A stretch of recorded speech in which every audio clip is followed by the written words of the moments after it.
Welcome back to season 1 of Snubs and Dubs, where we're talking the snubs and dubs of the 69th Academy Award for Best Picture. I'm your host, Kyle Tobiasson, and as always, I'm joined by my co-host, Jason Miller. Jason, how you doing today? I am doing so fantastic. Yeah. We really have a great show coming up here. Oh, with a special guest coming down the pipe later. Oh, just gangbusters. good to be here. Kyle, how are you, though? I'm great. I've had a banger of a week for movie watching. I've watched so many movies. Oh, my God. I've been in the spooky season kind of mood. Yeah. And so I've just been hitting up all of the sort of Halloween type movies that I hadn't watched yet. Mm-hmm. And I don't remember what I stopped on last time, but we saw Halloween Kills. We did. What did you think of Halloween Kills? Oh, there were a couple so that scene, it's in the trailer. It's not a spoiler. I'm just going to say it. Yeah. That scene of Michael being in the house fire, then the firefighters coming in, that was cool. I really liked that. That was fun. There were a couple other like really good kills that were either really funny or just like a creative, like gory, like slasher kill. So that was fun.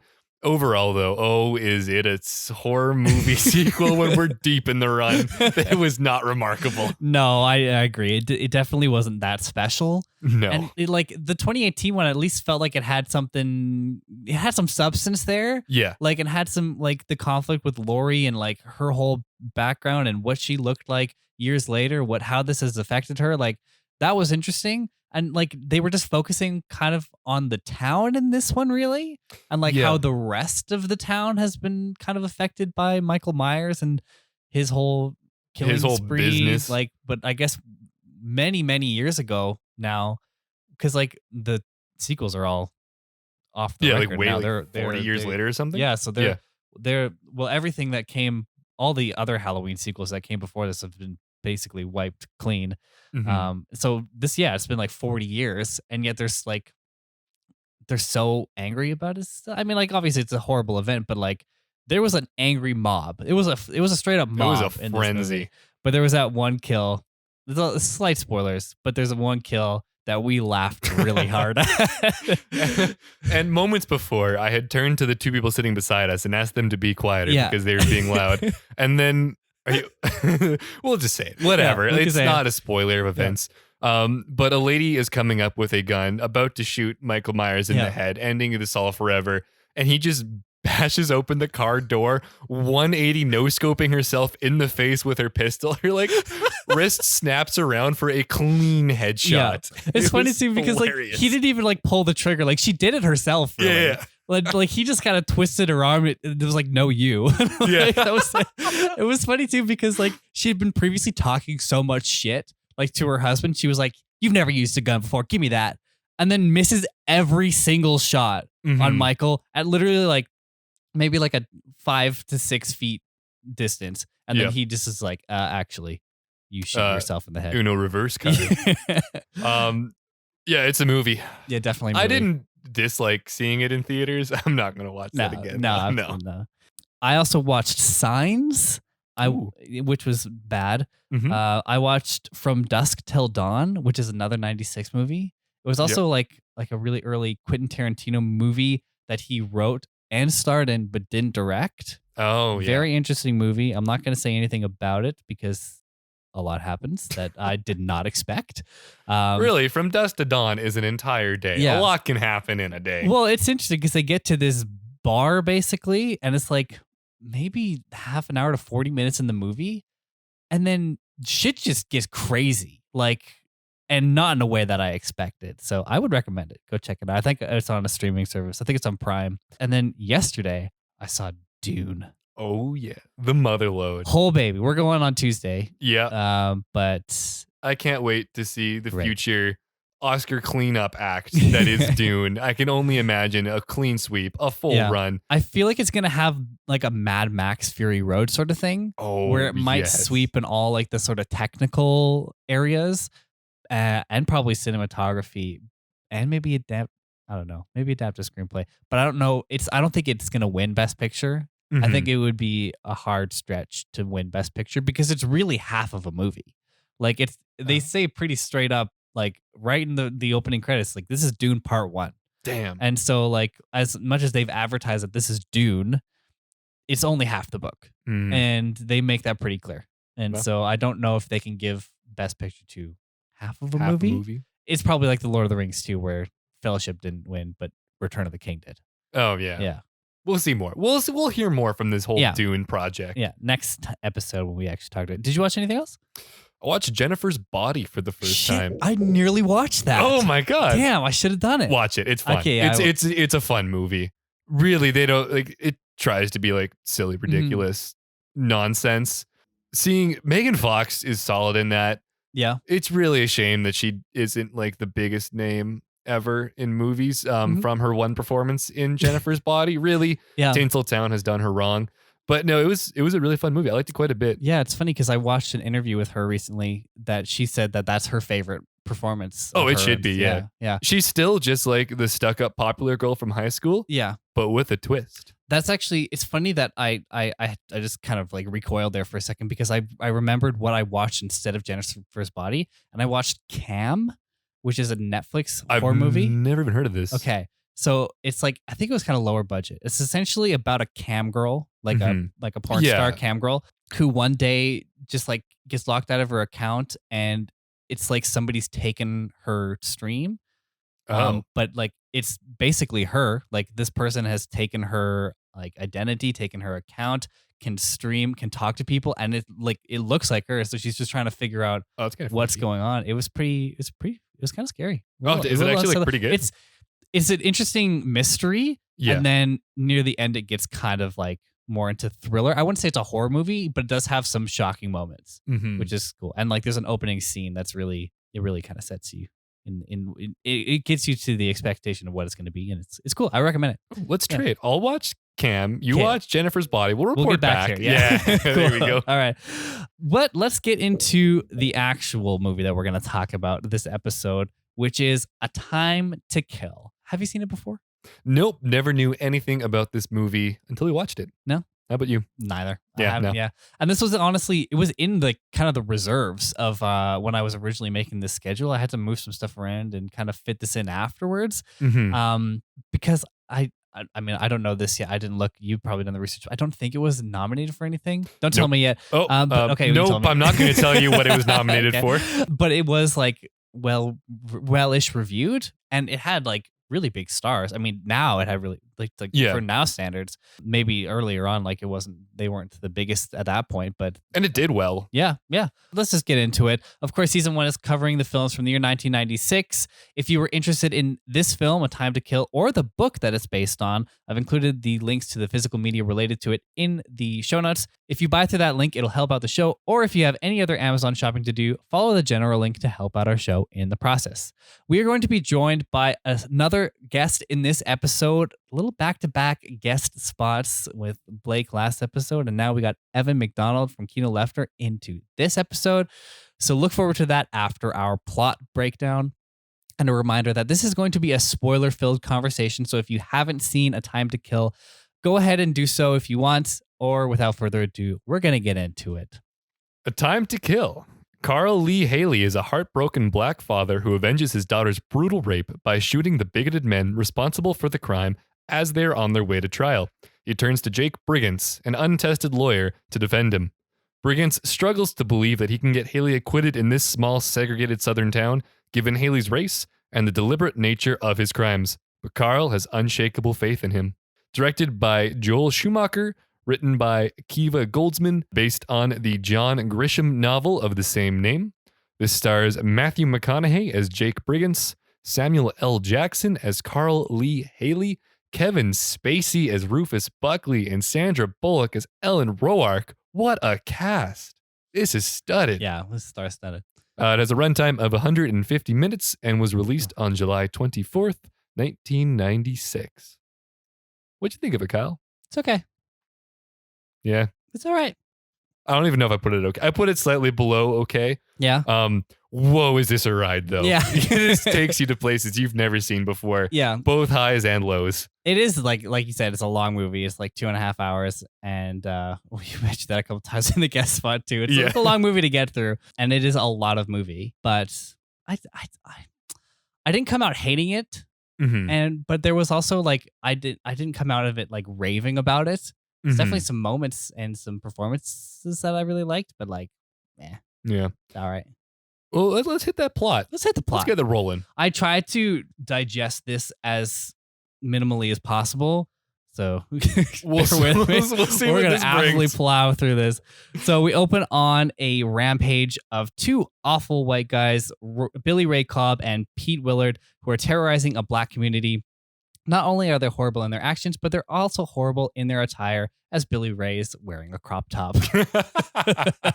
If you miss the Confederate flag, you can catch the horrible fashion sense to know that these are really skeevy guys. Yeah, the mullet and the crop top really go well together. They really pair. After a brief introduction to Matthew McConaughey as Jake Brigance and Oliver Platt as Harry Rex Vonner, we cut back to Billy Ray and Pete as they come across 10-year-old Tanya walking home with groceries. They throw a beer can at her and then proceed to brutally rape her. Pretty hard scene to watch right off the bat. Yeah, they really went for the weight on that one. Yeah. However, Tanya is recovered and she does survive. Her father, Samuel L. Jackson's Carl Lee Hailey, rushes home from work to take her to the hospital. Sheriff Ozzie Walls finds Billy Ray and Pete and arrests them. Jake then becomes aware of the assault as Deputy Looney, played by Chris Cooper, tells Jake since Jake had defended Carl Lee's brother earlier. In the hospital, we get a quick appearance of Academy Award-winning actress Octavia Spencer, who is Tanya's nurse. I tell that to Evan too. So, and then Carly visits Jake and asks him if he would defend him if he did anything. Jake says yes, and I kind of like the line here. You got a daughter, Jake. What would you do?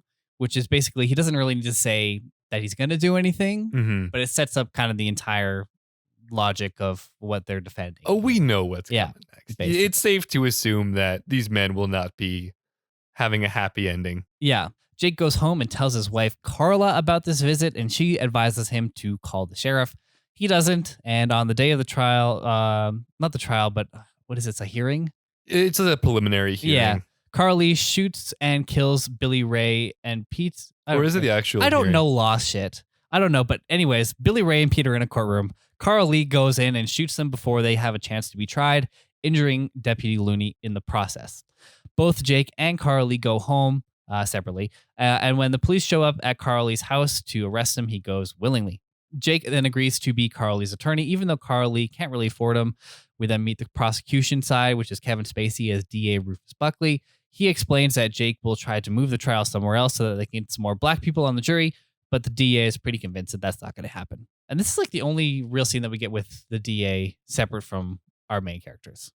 Yeah. Which is, it's okay. That's like, fine. Kevin Spacey is creepy. Yeah, I don't like it. He's great in this role. Yeah. He's done this role a couple times too. Yeah. It kind of feels almost in a way like did you watch House of Cards? No, I haven't. Yeah. It's like almost a half step towards that way because obviously he's the president and more political stuff. But yeah, it also has the Southern drawl in that too. So we also meet another group of players in this whole mess. Kiefer Sutherland as Billy Ray's brother, Freddie Lee Cobb, and his gang of white supremacists who want to get involved with the KKK. Jake's mentor, Lucian, is played by Donald Sutherland, which is Kiefer's father. It's funny how that's never, like, they don't try and work that in the movie at all. No. They're two separate men, no relation. Never share a scene together. I mean, they were probably at the courtroom at the same time. But yeah. But yeah, nope. I also don't mention, I think I cut out a lot of stuff in this plot summary about Lucian because he's kind of a non-player. Yeah, there's so much of this that I'm sure if you have an entire book to set it up, it'll pay dividends. Yeah. But in this movie, you could have cut some of these lines. Oh, absolutely. One of Freddie Lee Cobb's friends, or maybe even Freddie Lee Cobb himself, calls Jake's house after a public appearance on TV to threaten him. At the first day of the trial, the defense pleads not guilty by reason of insanity. So they're claiming that Carl Lee was insane. They also motioned to change the venue, which was expected, but it is shut down until Sandra Bullock as Ellen Rourke appears with some court history that allows them to file the motion anyways. Ellen then goes to meet Jake at his office and offers her services for free, but Jake declines. Freddie Cobb and his group then go meet the Klan, and they agree to let them join. And well, yeah, you have that scene where the Klan's just been kind of lying in wait. Yeah. Hanging out, waiting for the right moment to, I guess, come back. Yeah. And here it is. Here it is. Sheriff Ozzie Walls takes Carl Lee to visit Deputy Looney in the hospital so he can apologize for shooting him in the crossfire of shooting the two white guys. Looney had lost his leg as a result of the misfire. Carly's family returns to church, and after the service, Reverend Ollie Agee is visited by Reverend Isaiah Street and the NAACP, who tell Agee that he needs to raise funds to get a lawyer of the NAACP's choosing to represent Carly. They also tell Agee that he can take a little bit of administration fee on the side. He can pocket a little change. Very shady. The KKK burns a cross on Jake's lawn, and as Carly's wife visits him in prison, she reveals that Tanya is going to survive, but she will never have children. She also tells him about how Reverend Agee is raising funds for his defense, but they don't have any money for groceries. Well, they have $50 for groceries. So he's got to figure something out. So Carly invites the Reverends and the NAACP's legal team. They managed to trap them into giving Carly's family the money that was raised by Reverend Agee and get Jake's legal fees covered by the NAACP, which...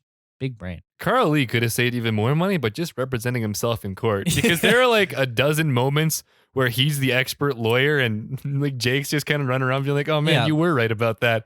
Yeah. And I mean, like, even in this story here and even in Matthew McConaughey's speech later, like, he does admit that he's a young lawyer and inexperienced. And I think there are some times in this movie where you can see that. Yeah. Even like, I mean, jumping ahead a little bit here, but when Deputy Looney is on the stand, like, Jake was just ready to be like, nah, like, I don't want to talk to him. He didn't see any like diamonds to mine there, but Carly knows. Carly is the justice system. He will be everyone's lawyer. Yep. So then Ellen returns to give Jake some more legal advice, but she's once again declined by Jake as Jake recruits his buddy Rex to join their legal team. An anonymous source from within the KKK warns the sheriff of an attempt that will be made to bomb Carly's house and his family. This warning allows them and also Jake to catch the guy. Why? This was my question. Why is he here? There's so many cool. Well, because he needed to throw the dynamite up into the air. That was such a weird scene. He just like grabs it and he's like, we need to defuse it. Jake's like, nah, just yeet. Yeah. Now let me just time this in the air to probably kill way more people. Yeah. And like, were there other houses nearby? Like, he probably could have just thrown it into somebody else's house and just bombed their house just accidentally. He just gets the timing wrong. Chucks it into the neighbor's yard. That was a weird movie moment. Oh man, that was incredible. Because of this, Jake sends his wife and daughter away, finally, smartly. Jake's mentor then finds him a doctor that Jake can put on the stand to aid with their insanity plea. But that night, Jake's secretary, Ethel, and her husband get attacked by the KKK. Ellen takes Jake for breakfast, and he finally agrees to have her join the team. Then the jury is selected, and of course, it's all white. And I think there was even only one black guy that was selected. Yeah, that was like the possible candidates. Yeah. And you know that the DA is cutting them right away. Gone. Yeah. Yeah. We get a funny line afterwards where Carly's just like, that's the jury of my peers. Yeah. God bless America. Yeah. Outside the court, the KKK finally make a public appearance in counter protest of a pro-Carly protest.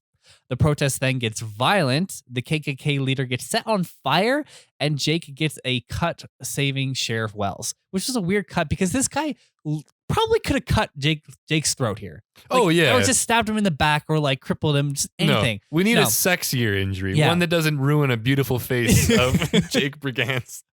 Yeah, so he just kind of like leans over and like slices him on the butt. Yeah. Like that's it. That's all he does.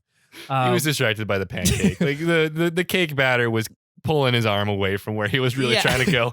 Which, of course, sets up a scene of strange sexual tension as Sandra Bullock as Ellen cleans the wound on Jake's bare ass, both telling each other that they don't wear underwear. Yeah. There was just some weird sexual tension with these two in the movie. And like it was like they were trying to set up a will they, won't they, but clearly they should be a won't they. Yeah. It's like they desperately want to, but one's married, they. Like there wasn't... Yeah. There was no question about if they wanted to or like what's going to happen. They both wanted to get down and dirty so bad. Yeah. I think especially Ellen too. Like, oh yeah, she definitely was all about. Well, that whole character was written just to sleep with Matthew McConaughey. And then he had the heroic stand against not cheating on his wife as part of like his character development. But drunk driving is okay. It was never questioned. No. It was like, I got to not do something bad against my wife. Time to go drive drunk though. That's not an issue. Well, he managed to keep her out of his Jake Fuck, I almost got this. Jake Brigance. I was wondering where you're going to go with that. That was good. Hard to get out. It's hard to say Jake Brigance. Yeah. You got to catch yourself halfway and change tracks. Yeah. So after the weird sexual tension, Jake tells Ellen that he needs to find a way to discredit the state doctor, giving her first task in his legal team. Ellen and Jake then just get drunk and have dinner, and they end back up in Ellen's hotel room. They get close, but don't do any smooching. In the meantime, the KKK burns Jake's house down. So great. Sorry, that was a little just blunt, but both were getting hot and steamy. there was a lot of heat going around in all directions. Yeah. Jake returns home to see his house burning, and later, after the fire is put out, Rex visits him in the morning and finds Jake sitting in the ashes of his house looking for his dog. Rex tells Jake to get on a flight and get out of here. Jake obviously refuses, and Max, Jake's dog, returns. I love when Jake returns. He is so when Max returns, Max is so clearly running towards the trainer behind Jake that Jake has to like reach out and tackle the dog to make it look like a loving embrace. Like this guy had to put on like a defensive back moves just to catch the dog who did not care about Matthew McConaughey. And there was a weird line here that I mentioned in our guest talk, so I'm not going to repeat it here, but yeah, there was a weird line from Rex. Yeah. Inspiring. Yeah. Of course, so Jake says like, nah, mate, like if I don't do this, it's all for nothing. Fair point.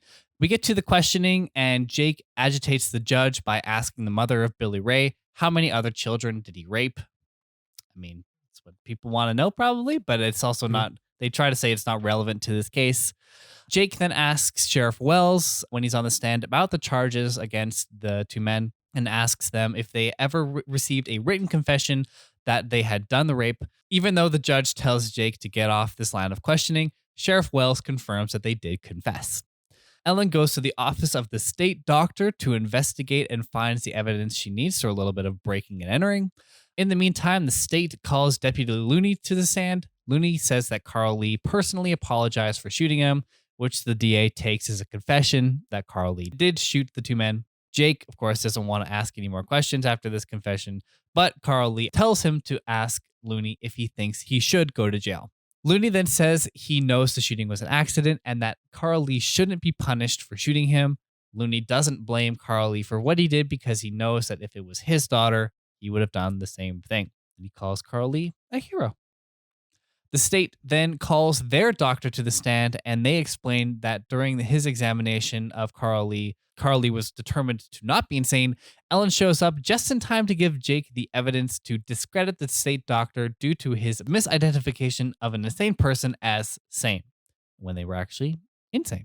That night, Ellen is abducted by the KKK and left for dead. However, the undercover KKK member comes to rescue her and brings her to the hospital. Just quick. Yep. That's what happens. She was just kind of put in danger to get saved from it again. Yeah, really. It was. Oh, no, because this really brings down the KKK for good because then yeah.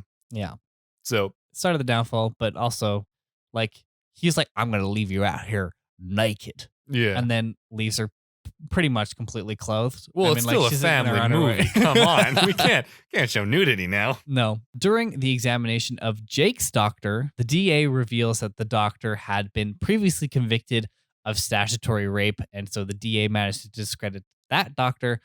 Finally, we get Carl Lee on the stand, and after Jake makes him look sympathetic, the DA gets Carl Lee to say about the men who kidnapped and raped his child, should they deserve to die? And he says, yes, they deserve to die, and I hope they burn in hell.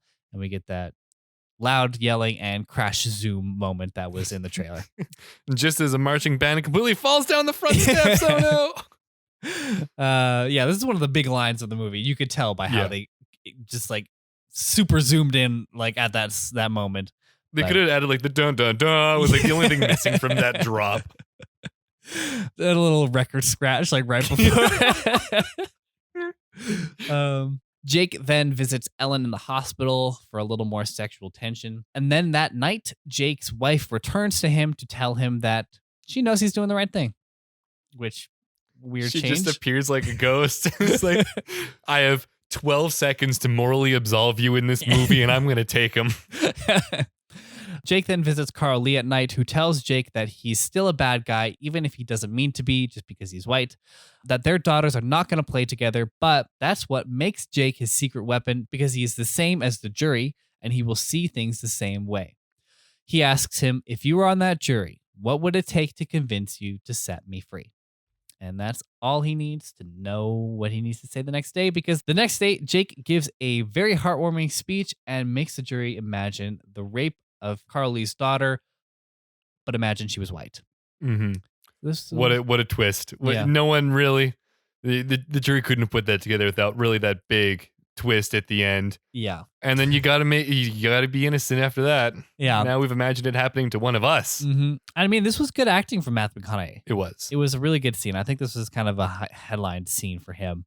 And this was kind of like the type of scene that like they would play at the Academy Awards for like if you were nominated. This would be what they would play before or after they announced your name. That speech is enough for the jury, which had otherwise determined guilty the night before, to say that Carl Lee was not guilty for murder. The sheriff then arrests all the KKK members that were involved in Ellen's kidnapping, and Carl Lee is reunited with his daughter outside the courthouse. We finish on Jake and his family going to Carl Lee's house for a barbecue, where Jake's daughter finally meets Carl Lee's daughter, and that's a time to kill. It's a pretty cute ending. Yeah. It's set up to be a very pleasing and satisfying ending. Oh, it is. It is heavy-handed. They had a message, and they're driving it home right then and there. And like this is something that I mentioned in the interview, but like this is what made me know for sure. Like I didn't look it up before, but that this was a work of fiction, because like I knew it was based on a book, but the book is not based on a true story. And so like these like storybook endings, like this probably would not happen in real life. No. Yeah, no, it doesn't make sense. But yeah, what are some things that you liked? There was some cool shots. I did like the cinematography that went into the scene right before Carl Lee murders the two rednecks. I mean, the screenplay is something else. We'll discuss this in length. But it was like it's still a major picture. Like you can tell like the cinematography was well set up. This was bold in the amount of sweat that it applied to all actors in every scene, but I kind of liked it. Yeah. It actually made me feel more in the South than any movie has done by just giving people a Southern drawl and calling that a day. The fact that they were all so sweaty was actually a kind of a really good touch. Yeah. Well, you know what? I think that's as good a time as any to cut to our interview now with Evan MacDonald. So let's get to that right now. Hello. We are joined by guest Evan MacDonald, who is the host of the Kino Lefter podcast and a really solid Twitter follow at @McDonaldTweets. Evan, thank you so much for joining us today to talk about Time to Kill. Hello, Kyle. Hello, Jason. Which one is the snub and which one is the dub? Haha, just kidding. Happy to be here. Oh, man. We'll have to let our fans decide that, or fan. I'm glad you pluralized that. And it's me. And I'm fine. If we were going to have one fan, I'm glad it's you, Evan. Thank you. So why don't you quickly tell people about your podcast before we get started? Sure. I am the host of Kino Lefter, which is a socialist film podcast recorded in the beautiful city of Edmonton, Alberta. The main feed covers newly released films. So I think I did a whole series on the Saw films. The show came back from a temporary break to cover No Time to Die. And on the Patreon feed, I get to either movies that are not in the current popular consciousness or games or other things. The current long-running series there is Takes from the Forbidden Zone, which is a 9-part series on Planet of the Apes. The Rise of the Planet of the Apes episode will be coming out in the next few weeks. So, tune your internet dials in for some laughs and also some thoughts, too. I've been following along Takes from the Forbidden Zone, and it's just so much better not having to think for myself about the Planet of the Apes movies and letting the experts do it for me, really. Exactly. And it's cool that you just recently recorded No Time to Die, and now you're recording A Time to Kill. Will they make up their minds? Do we or do we not have time for this? Oh, this is actually kind of a funny mix-up. I thought I was bringing my Bond expertise to talk about A View to a Kill, so now I'm realizing that I watched the wrong movie. Okay. Well, you know what? Just get a real quick plot breakdown somewhere. Just look it up. We'll stall for 20 seconds is the most we can do. Yeah, feverishly Googling Matthew McConaughey lawyer movie to get myself up to speed. You might hit the Lincoln Lawyer or like literally probably 7 other films before you hit this one. Speaking of, I guess, not having time for things, how did you like A Time to Kill? I didn't like it. So this is the second time that I watched A Time to Kill. The first time I was like a child, probably in high school. I didn't super care for it, but I was aware that the film was epic, especially the speech at the end. Watching it now, it's clearly too long. This movie is 2.5 hours, and it's a courtroom drama. And surprisingly, most of the film does not take place in the courtroom. It's so melodramatic, and I don't think the script was very well equipped to deal with questions of race and vigilante justice. It is a very superficial movie. It is kind of entertaining, but just like so much happens in it that I know that there's going to be a plot summary, and I think that's going to be very entertaining just to have it all sort of laid out. I think in a movie, you can either have Matthew McConaughey throw a dynamite stick into the air and explode and deal with heavy thoughts on racism, but it is bold to try and do both. And they did it. And they did it. They really pulled it off. I mean, how can you not come away from this without learning everything you need to about the current and past political environment around racism? Well, it's interesting because movies like this, they would typically be based on a true story, you know, like to hit like the real moments that happened. But this is based on a book, and I had to just do a quick Google. The book is just fiction. Like, it's not based on any real active like racial. I mean, I'm sure it's inspired by stuff that's happened, but it's not like an actual true story novel. You know, based on a real story or based on a fake book. I think both are just basically the same thing.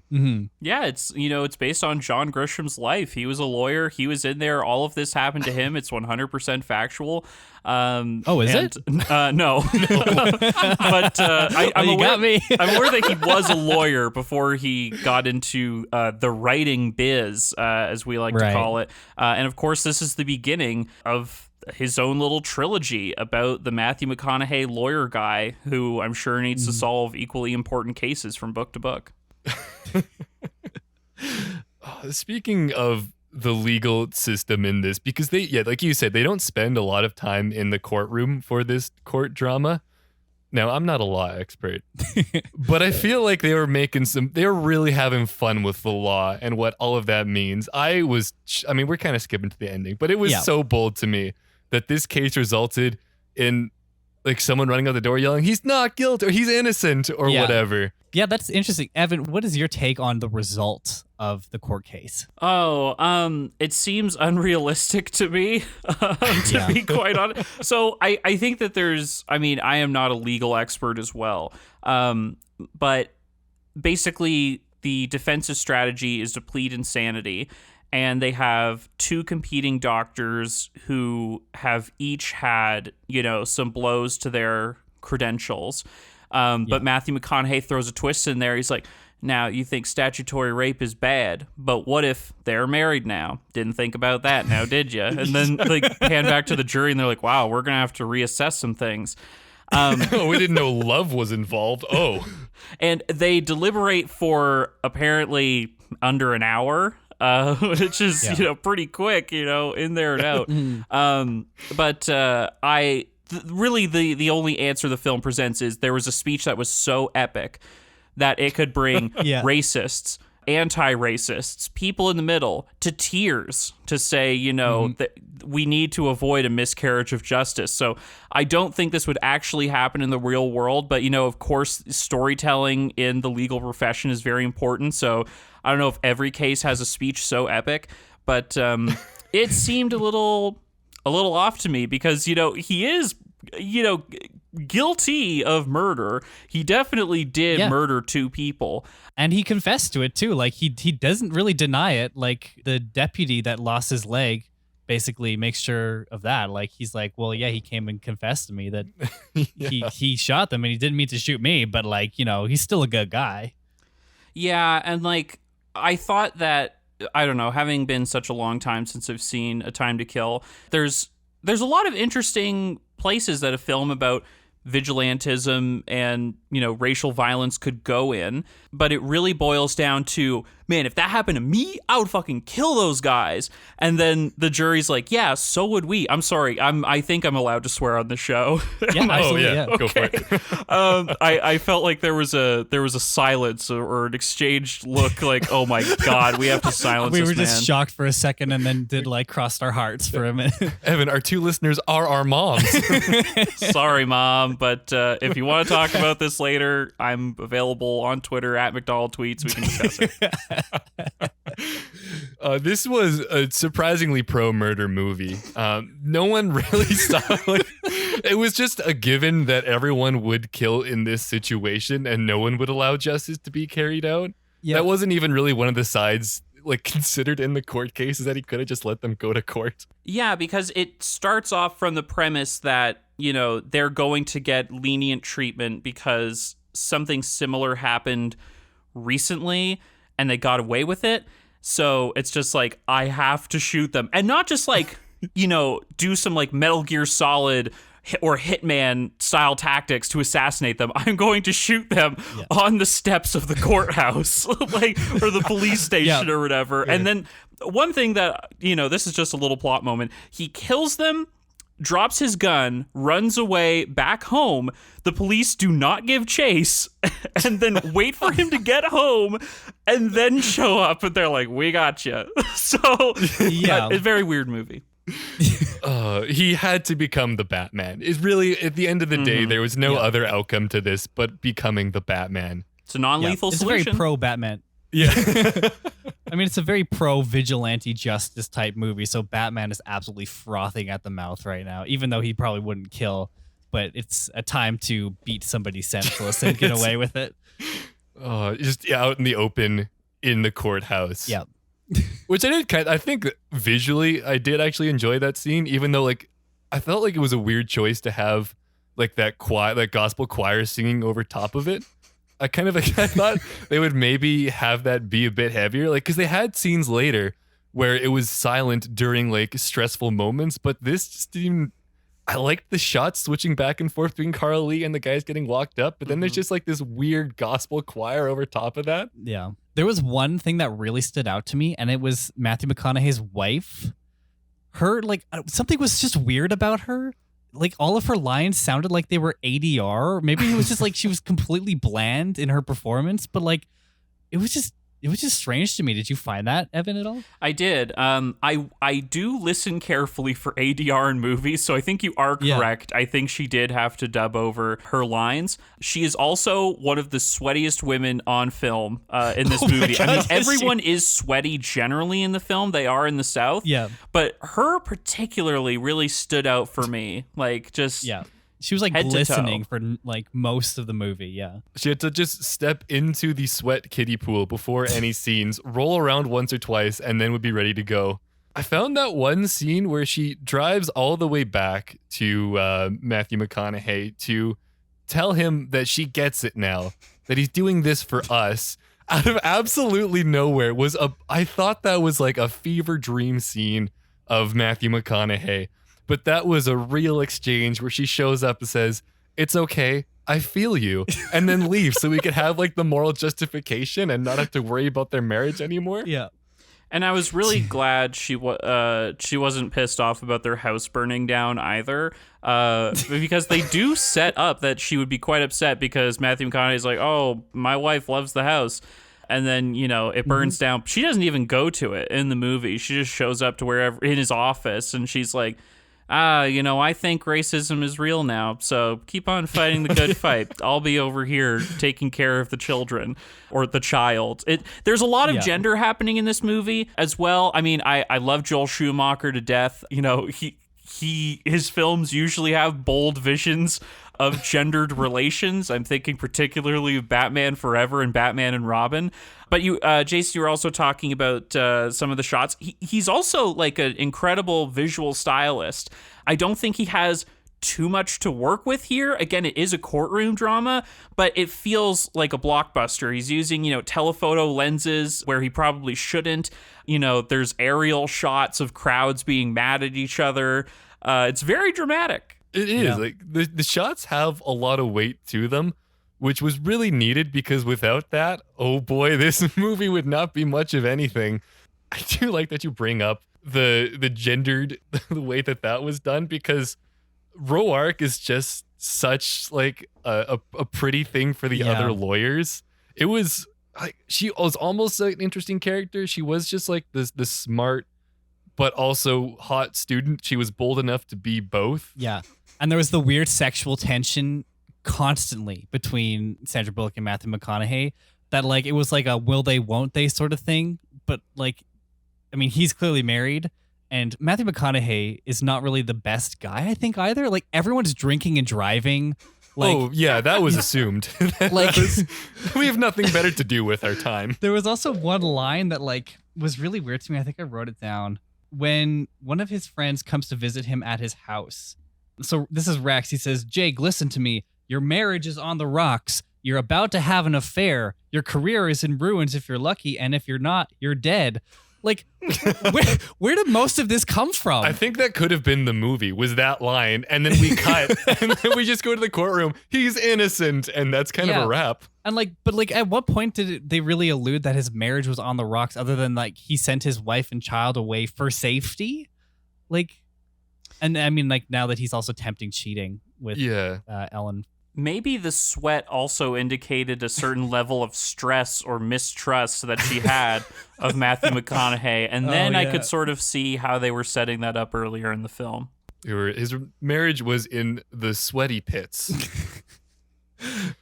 Just didn't read into the sweat drops enough. Yeah, there were just hidden messages throughout all the different glistening body parts throughout the movie. But it is absolutely bizarre that they spend so much time setting up how much that his wife loves this house. And then when it finally gets destroyed, it just never comes back to that. Yeah. Like they never really paid that one off with anything in particular. That's one of those moments where I wonder if there was more in the book. Evan, did you read the book? No. Okay, that's fine. This is a movie podcast. Yeah, Come on. Okay. We don't do books here. We read the back of the Blu-rays, and that's probably as far as we go. But yeah, like that to me and like their relationship, and really that line that Rex said, that like personified there was more in the book than there actually ends up in this movie. And like it's already a 2.5 hour courtroom drama that's like difficult enough to get through. Like adding more would not be to its favor. No. But like there does feel like stuff missing in just like random areas. Yeah. Yeah, I agree. And I think that sort of seeing that a lot of that can be attributed to the women characters in the film is interesting because, again, this is likely, a symptom of having to adapt a book and maybe trying to stay pretty faithful to it. But the women of the film are mostly dutiful wives or, the Sandra Bullock character, I think, is one of the most 90s film characters of all time, where she's just like, yeah, I'm the smartest person in the world. And yeah, my daddy's rich. And I'm gorgeous. And I have experience on several murder cases. And it's like she's this highly competent person. And then every male character needs to have a moment to go like, whoa, she's really hot. And it's just unbelievable. Like that is a movie trope that I'm glad that has sort of disappeared. As long as Joss Whedon isn't making films, we're safe from it. But, it was a trip to see it again. Yeah. And this is such like a fine distillment of that because like, what else does she really bring to the movie other than just being like a perfect lawyer No faults there. She never makes him. She is really the ringer in this case too, quickly breaking into places, using her greatest superpower of also still just being hot to break into like the psychiatrist's office to get the dirt that makes his testimony questionable. And then she also has like a nice, I guess, like kind of damsel in distress scene where she gets kidnapped, which also leads to the downfall of the KKK.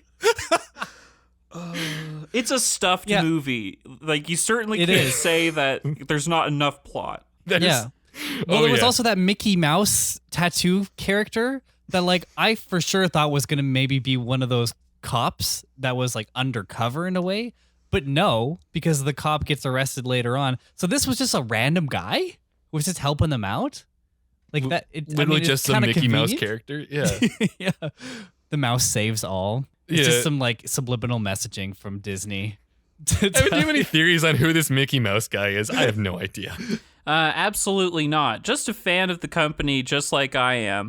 They're doing an excellent job producing all films released every year. Yeah. This is the absolute peak that Disney adults have ever hit, and it's been a steep slide down ever since. Yeah, it was funny. Jason and I saw Halloween Kills the other day, and there was a trailer for Antlers before it.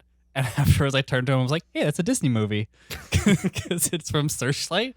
Everything's Disney. Even in '90s, even this is Disney. Yeah. All of my Disney complaints will go away once they revive the Alien vs. Predator franchise. You know, they're on notice until then, but until that happens, we'll see. Disney Plus isn't getting $1 single of ours until some Alien vs. Predator gets back on the screen. The petition, it's been circling around for a while. I'll share it to you guys after the show. Okay.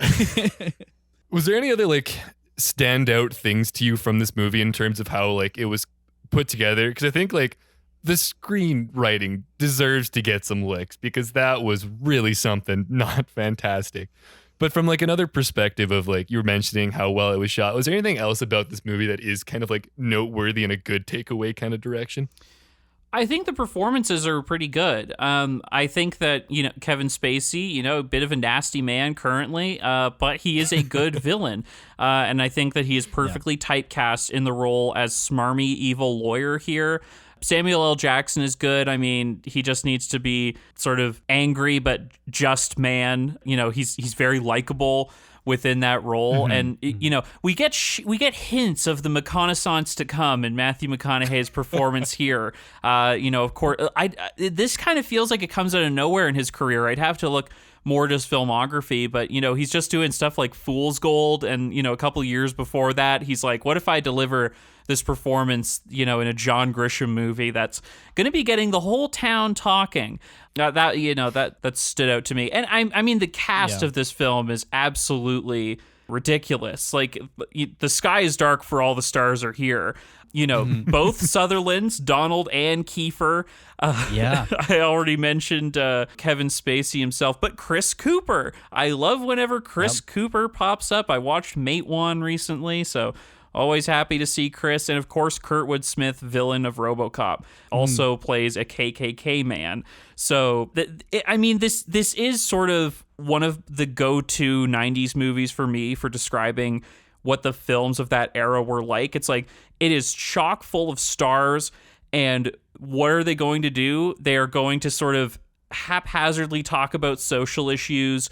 Some scenes are going to be incredibly uncomfortable out of nowhere, like the opening of this film, and everyone's going to clap at the end. It's an ending where everyone cheers, and it's a legal thriller. Like, John Grisham had a stranglehold on entertainment for years, and Marvel now has that, but maybe John Grisham can come back in a big way. Who's to say? We need the John Grisham cinematic universe where we just cover this Jake Brigance through many, many more cases. But still, all the characters are just Matthew McConaughey. Yeah. Well, with Matthew McConaughey, like, he only really had his debut 3 years prior in Dazed and Confused. And Jason and I also talked about a movie with both Matthew McConaughey and Chris Cooper from this season, but Lone Star had a very small role from Matthew McConaughey, and kind of actually in a flipped way. Yeah. Because in Lone Star, Chris Cooper has he's the lead, and Matthew McConaughey has a very small role, and in this one it's kind of reversed. But it was interesting to see how much more McConaughey we got in this movie, considering this was, I think, one of his earlier roles. Yeah, and I actually got a little fun fact about that, because Matthew McConaughey had originally auditioned for Freddie Lee Cobb, but then thought he kind of wanted to try and go for Jake Brigance. So he just asked for like a private screen test with Joel Schumacher, and then he just got it. Good for him. That's the power of asking. And he just walked in there with his resume in his hands. Joel saw his talent. I mean, Schumacher's a star maker. That's another big contribution of his to Hollywood. So, tip of the hat to you, Joel. I know you're looking down from heaven, listening to this on your iPod and saying, yes, Evan, you're right. Yeah. The career shoemaker.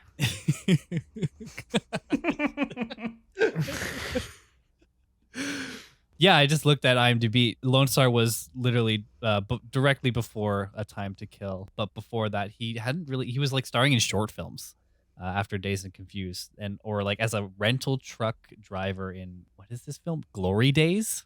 Cool. So one thing that I found out that was also funny about this movie is the NAACP gave this an award for, hold on, let me get the exact award that they gave it. It was the NAACP winner of Outstanding Motion Picture. Yet this was quite scathing towards them in a way that I did not expect. Yeah, it's a really, and this sort of goes to how it's sort of clumsily dealing with racism and institutions, because sure, there's a lot you can say about, an institutional approach to racism that the NAACP is going to use, but I think that's a more nuanced conversation than what A Time to Kill is going to do. And I don't know if I can exactly call it racist, but they sort of position the NAACP and the Klan as these like two opposing forces who are coming to this town to input their own vision of what justice looks like onto the case. But it's truly a lawyer's job to get to the truth of the matter, which is like, it's not a very materialist version of looking at things, but, I can deal with it. And yeah, like Matthew McConaughey just talks down to these people and he's like, you're just going to turn Samuel L. Jackson into a martyr and you're stealing money from these poor black people. And then they're just left like stammering. And he's like, yeah, I thought so. Like, I'm cool. And I guess, I don't know what deal they struck with Joel Schumacher, or they saw this and they're like, oh, we don't care. At least we're in a movie. Like it came across as very combative. Yeah. It was weird that it was almost like they're both sidesing this. Like, well, we got the KKK killing people on one side, but the NAACP are raising funds on the other. I can't tell the difference. And it was all just built up so that McConaughey can have his epic lawyer moment and leave these guys in the dust. But he hardly does it. Yeah. It's Samuel L. Jackson's character that sets that whole thing up, and then only afterwards does Jake pick up what's going on. Yeah. I don't know if I'll ever understand that creative liberty taken with the NAACP and how they were for some reason, I guess, villainized in this. Because what was it? He got money out of it. Yeah. Like, plot-wise, he got some cash for his family. I'm sure you could have done that a different way. I don't know. They're making bold statements about the social climate, and all well nuanced, all extremely worthwhile takes, if you ask me. Another thing that this film does, sort of within a similar vein that's interesting, is it sort of positions racism as this, like, I mean, as a social force, it's very strangely presented because the villains of the movie are like the most evil racists who have ever lived, right? At the beginning of the movie, they're just the worst people who've ever graced the face of the earth. And we're also sort of led to believe that racism is like an evil of the past that is now returning. Like the Klan was never gone. Like it's basically the Sith from episode 9. Like, we have been lying in wait and now we have returned. And it's like they're presented like this evil force, and they just show up to like yell in the street for a little while, and like one of them gets set on fire, and I thought that was pretty funny. That was funny. But it's interesting. Like, and the town has a black sheriff, and all of the town is racist. So it's like fascinating, like how the movie views it as a social force that like both is present within institutions. Like there are jurors who like do use the N-word. Like, fair warning, the N-word is used a lot in this movie, but like one of the jurors says it too, and I'm like, part of me is just like, this person should not be on a jury, but I realized, this is like the most racist town possible. And also the judge, like, we're told at the beginning, like, you know, you're not going to get a fair trial here, but the judge, whose name is like literally like what, Judge Noose?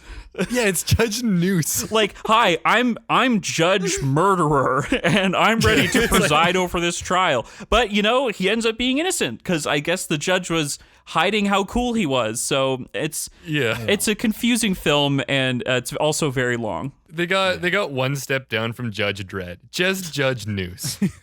I think Judge Dredd would have been pretty impartial and fair in this case, as both judge, as all judge, jury, and executioner. Yeah. Well, I guess, do you have any other final thoughts or any wrap-up conclusion? I think you really did catch the spirit with that last ending. But anything else you want to bring up on good old A Time to Kill? Wow. Yeah, this is just... I certainly didn't like the film, but it is one of like the most movies I've ever seen. Like, this is chock full with like every kind of thing you can possibly have in a movie. Like sexual temptation, you know, when the wife is away, Matthew McConaughey will play. Like, he almost kisses Sandra Bullock, but he's like, I can't do this. I have a trial to work on, although you don't really see him working on it.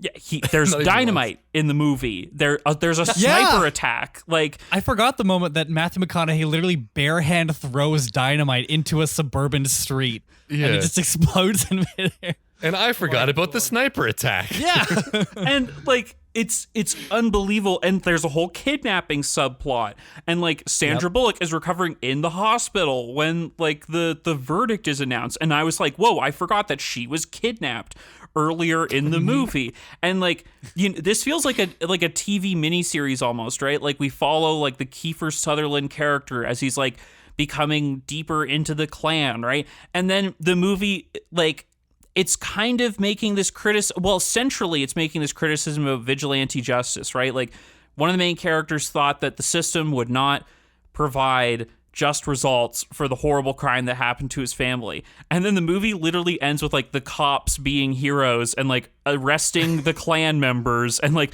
the Klan members within their ranks, it's like, we've gotcha. So it's just like, it's just a film like completely full of sentimentality. And, you know, it is like, yeah, I already said this, but I haven't watched every movie from 1996, but this feels like a perfect 90s movie. Like, everyone is clapping at the end of the film because they defeated racism. So there's a lot for me to think about, I guess, in terms of like what movies actually do for social change. It's a criticism on vigilante justice, and the criticism is, it's good. Everyone wins. Well, we'll wrap up, but I'll leave you with this fun fact that probably Jason doesn't have. I hope he doesn't have it. This was Academy Award winner Octavia Spencer's first movie. Her first role ever. Wow. As the nurse. Yep. She was in like the first scene, and she was also Sandra Bullock's nurse. Yeah. That's cool. She popped up. I was like, hey, that's Octavia Spencer. I completely didn't notice her even after watching Ma, so that's on me. Oh, yeah.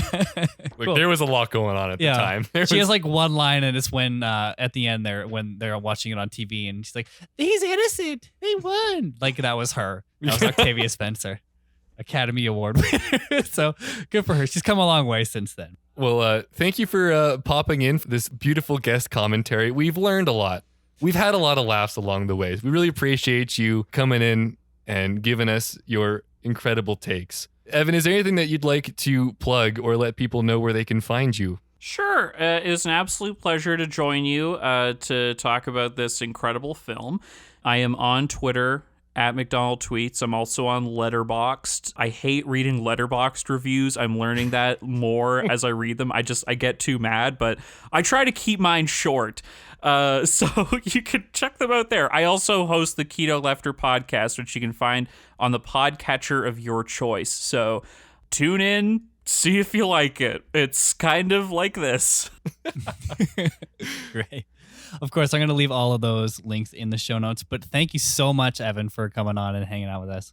Yes, very happy to do it. That was a great interview. Oh, thank you, Evan. Lovely. Thank you so much. Funny. just thoughtful commentary. Handsome. We appreciate it. Yeah. Amazing cats. Incredible cats. But should we get into the reviews and wrap-up section of this podcast? Let's absolutely get into the review and wrap-up section. This is going to be an interesting one because across the whole spectrum of reviews from reputable sites, there's a wide variance in how people like this one. So give me what you think. Ballpark something. Give me what you believe the people are thinking. I think it's probably like a mid-70s type movie. Like maybe the audiences like it a little bit more. I'm going to say like a 72 critic and like a 80, like an 80, yeah, like a clean 80 for audience. Yeah, you nailed the audience. Hell yeah. Rotten Tomatoes, the audience gave it an 85. Okay. IMDb gave it a 7.5. So, you're going to average that out. I'm not going to do the math. It's something. The critics were a little harsher. Rotten Tomato, the critics gave this 68. Ooh, okay. Metacritic, 54. Yeah. They hardly like this one. Can you blame them? Yeah, that's the thing, is that I feel like that's probably fair. This is a bit muddled. There's some muddling going on in this movie. Yeah. And like, I think this movie left me feeling pretty good, but I think after reflection, I probably didn't enjoy it as much. I felt good leaving this movie. Yeah. Because it does absolutely leave you feeling happy because it wraps up the plot in a very pleasant way. Your characters get what they want. There is justice, Exactly. Racism has been solved. Yeah. We figured it out. Yeah. He runs to his daughter. You shed a tear. They go into a barbecue together. Happy times. The little daughters play together. Yeah, it's beautiful. Wow. We were missing a rainbow, and that was it. Yeah, game over, racism. You're done. CEO of racism fired. Well, this also did actually quite well at the box office. Yeah, 152 million gross. Dang. 40 million budget. It did well. How much was it? 40 million budget. Okay, wow, that was pretty good. Yeah. I bet a lot of that went into the actors because this is star-studded. Even if they weren't as big back in 96, like for reference, I think this was McConaughey's start of his career. Probably Sandra Bullock also wasn't that big at this point, I'm assuming. Very good question. And I know actually Samuel L. Jackson didn't start really hitting big stuff until he was a bit older too. So yeah, this could have been one of the earlier ones for him as well. I'm gonna let's just look up. I'm gonna go Sandra Bullock. Okay, I'll take Jackson. For Samuel Jackson, at least, he was in a lot. His first credits are like in the early 70s. Oh, okay, so he's been pretty active. He's probably actually a decently big name at this point. Sandra Bullock had been in a decent amount of stuff. Like she was in Demolition Man in 93, but I don't think she really broke out until 94 when she was in Speed. Oh, this was after Pulp Fiction. Yeah. So this was still a big get for Samuel L. Jackson. Oh, yeah, of course. Yeah, why didn't I think of that? Yeah, I kind of forgot about that one too. But The Net. There's a movie called The Net that came out in 1995 where she is the title character and she's on the poster. So I think maybe by then she was decently bankable. And actually, if you look at the poster for A Time to Kill, like in the terms of the hierarchy, Sandra Bullock is at the top of the poster, then Samuel L. Jackson, then Matthew McConaughey, and their heads do get smaller.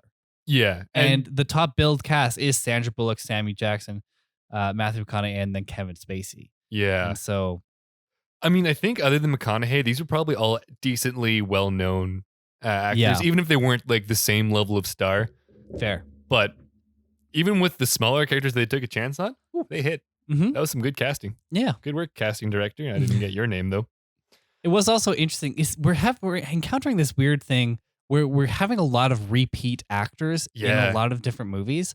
It was funny to see Chris Cooper and Matthew McConaughey again in another 96 movie, both at the same time. And like with Frances McDormand, she was just popping up everywhere. With these two, it's funny because they're both in the same movie like twice. And they just like swap. One's like small, one's small. Yeah. I do love that Chris Cooper gave 1,000 times more emotion in his 3 scenes in this movie than he gave in the entirety of Lone Star.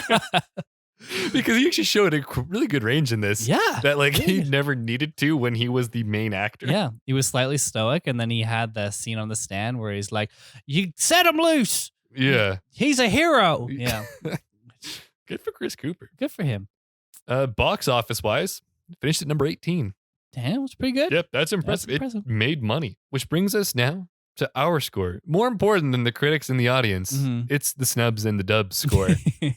What are you hitting this for enjoyment? I think I'm going to go middle of the road, 2.5. I gave this down the middle, 2.5 as well. Nice. Didn't hate it.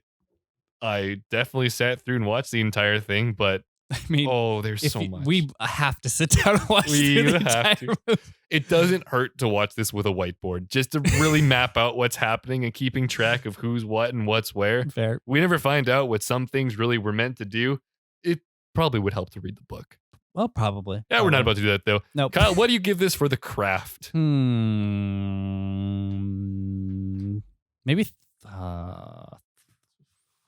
3? Yeah. That's fine. That's what I gave. Okay, cool. So I will say, I gave all these scores in advance. Good. Kyle just happens Sometimes to be I do that. Yeah.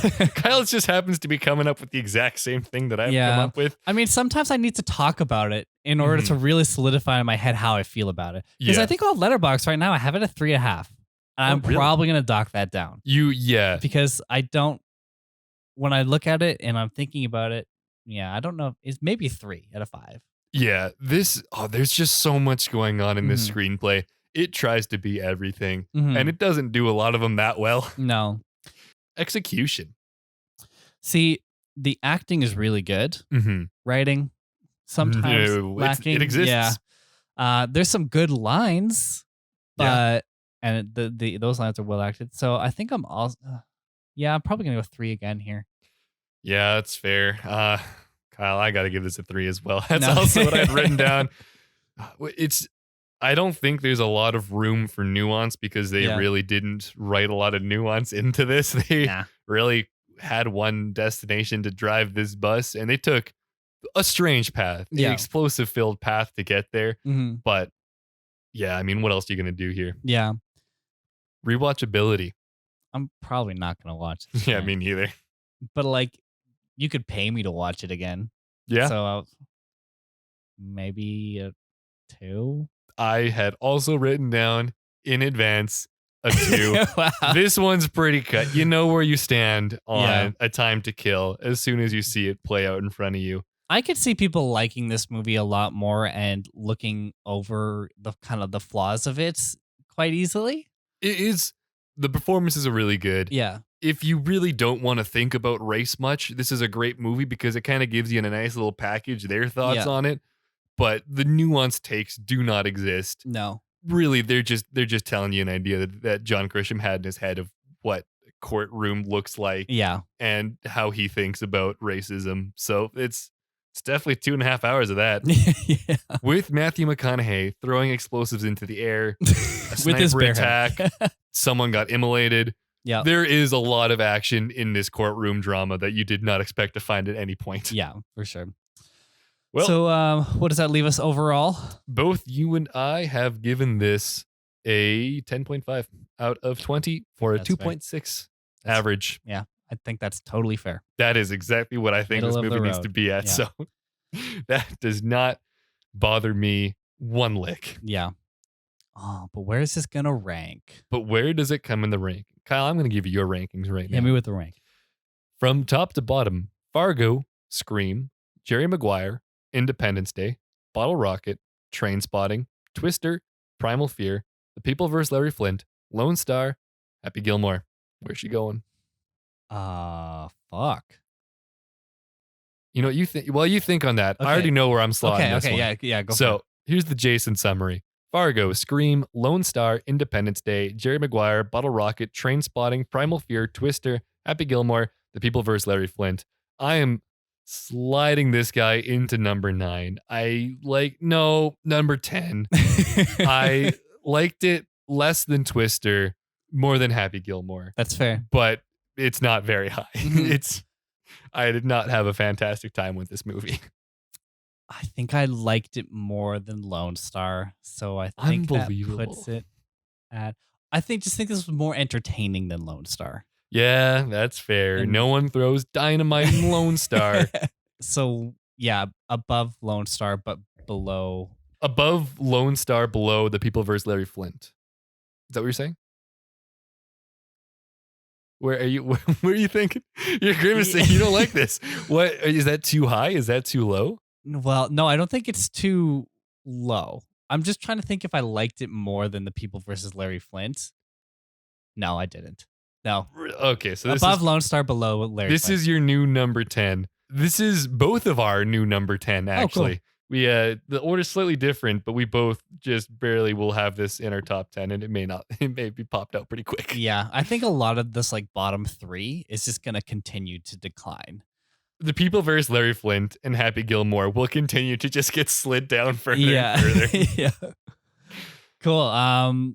Well, let's get into some funny Letterboxd reviews. Let's get it. Let's brighten the mood a bit. I say that there were not a lot. No. Both the fun facts and the Letterboxd reviews, they were a little dry. It's hard to find the comedy in what this movie happens to be. But this is what we could bring for you, the viewers. Tessa gives it 4 stars. Sweatiest film I have ever seen. Yeah. Tessa, you're not wrong. Right? This is a wet film. This could have been the Wet Hot American Summer. Yeah. Literally. Riri19 gives it 2.5 stars. Me reading the cast for this movie. Ooh.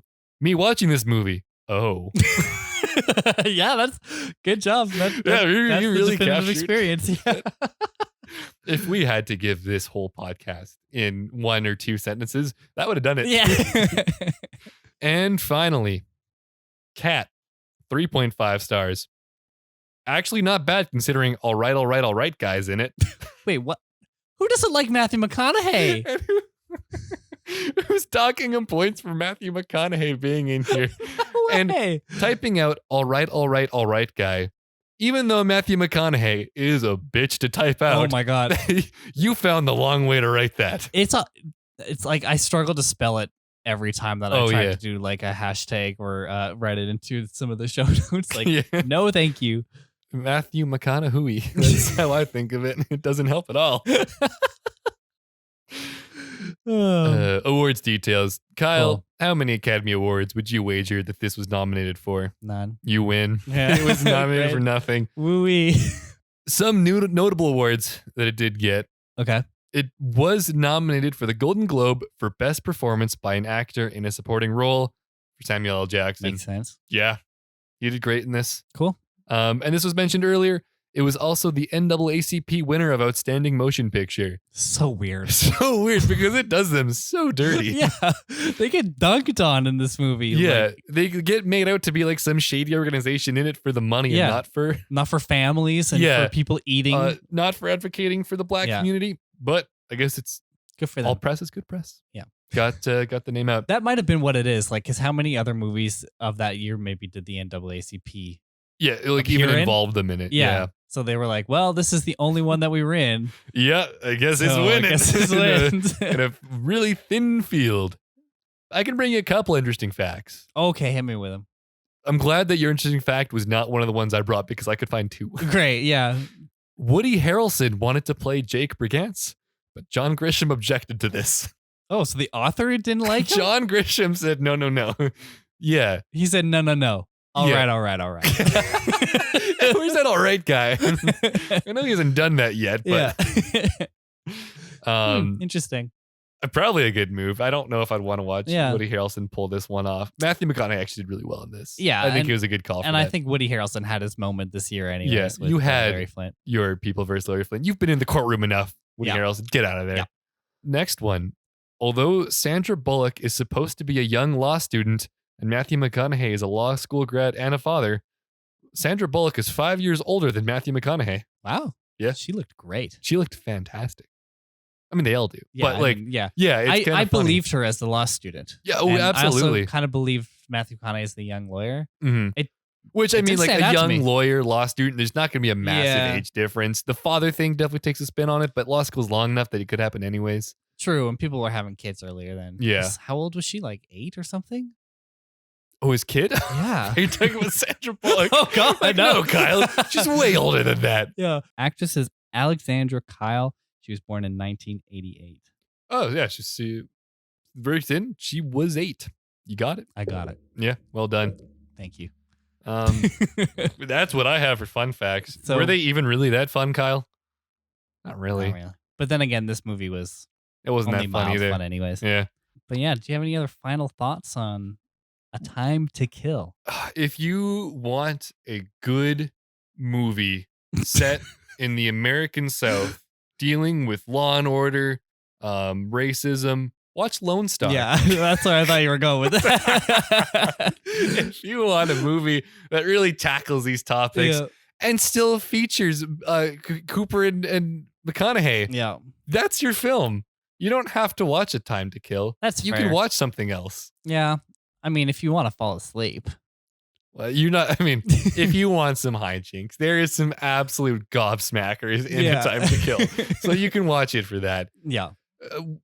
I think my piece has been said. Kyle, do you have anything that you'd like to impart on the listener with this one? Not really. If you want to watch a good movie, Lone Star. That's where I was gonna stop too. But I mean, like, this is easily a movie that you could not watch and not really know exists. And every single person out there has the power to not watch this movie. I suggest they take it.